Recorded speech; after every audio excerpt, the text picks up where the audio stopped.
नमस्कार दर्शक बंधु मु शिव प्रसाद टेच इन ओडिया चैनल को आपण मानक स्वागत। कौन रही आज पाणीपाग खबर आसन से विषय जानिबा।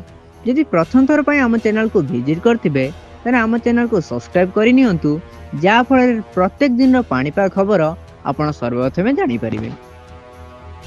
राज्य रे आहुरी 3 दिन वर्षा।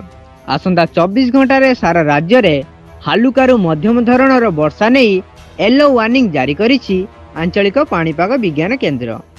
बिजुली घड़घड़ी सह वर्षा नहीं अलर्ट करा जायछि। नवरंगपुर कलाहांडी रे 7 रु 11 सेमी पर्यंत वर्षा होई पारे। आसंता 24 घंटा रे सेही भली उत्तर उपकूल ओडिशा रे वर्षा देखिबा को मिलिबो। 17 जिला को हालुकारु मध्यम धरणर वर्षा नहीं येलो वार्निंग जारी करा जायछि।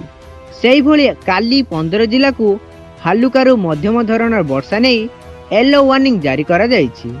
अन्य पक्षे आईएमडी डीजी मृत्युंजय महापात्र कहवा अनुसार बंगोपसागर किंबा अरब सागर रे बात्या सृष्टि हेबा नहीं आशंका रही।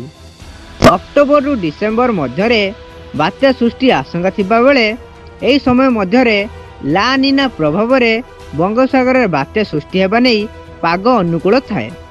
बात्यार तीव्रता बढ़ाइबार सहायक होइथाए। तेबे आसंता 15 दिन मध्य बंगोपसागर बात्या सृष्टि हेबार आशंका नहीं।